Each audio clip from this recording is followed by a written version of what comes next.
The Sustainable Vegetable Systems program aims to achieve a greater understanding of the nitrogen cycle and in doing so develop an improved tool for growers to manage nitrate levels on their farms.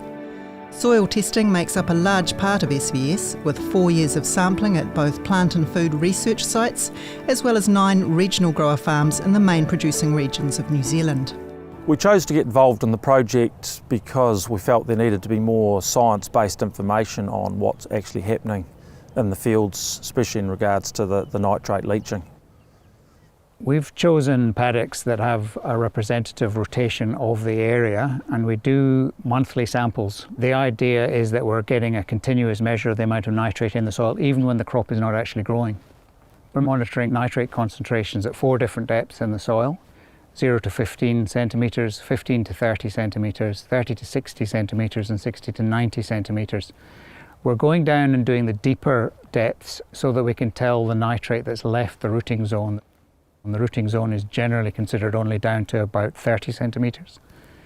So we're doing some deep N tests to try and estimate the amount of nitrate that's leaching out of the rooting zone. Nitrate concentrations in paddocks vary very considerably across the paddock. If we just took one single sample across the paddock or in the paddock, we wouldn't be able to get a representative sample of that particular area.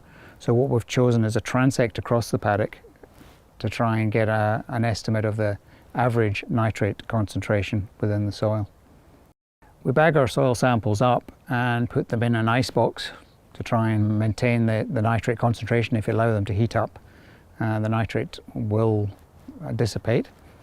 So we put them on ice, send them off to the soil testing laboratory, and we get the results back from that test. We're starting to get some data which we can start to show. And it's not only over one crop, it's over a period on the same block at the same time, where you could have fallow, mustard, carrots, green crops, buds, onions, whatever.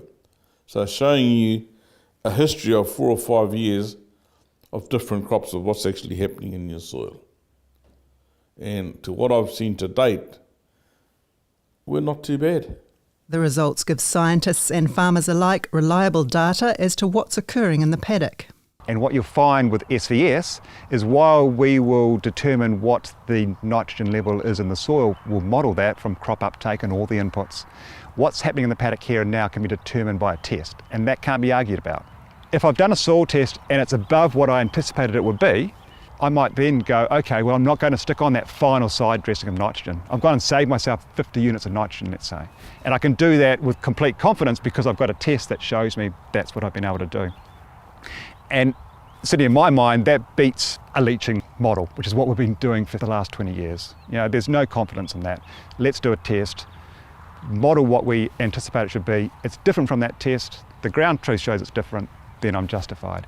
That justification, coupled with confidence in nitrogen testing tools, are what's needed for growers, who are facing increased input costs and tighter regulations. Most are likely to adopt an improved tool and incorporate it into their environmental farm plan. There's definitely a willingness to learn and understand that a lot more because it affects all of us so much. And within our own business, we're doing a lot more testing now than what we ever did because we feel we're under that much more scrutiny that we want to be able to prove that we're putting the right amount on and we're not causing a nitrate leach problem. Straight off the cuff, there'll be 90-95% of the growers will say, yes, we're going to go. And it's no different to any new machinery that turns up and is going to do a better job than the last one. Most growers go and get it. If it's going to make it easier, better for what we're doing, better environmentally, we change. And change is good when it leads to sector stability and growth.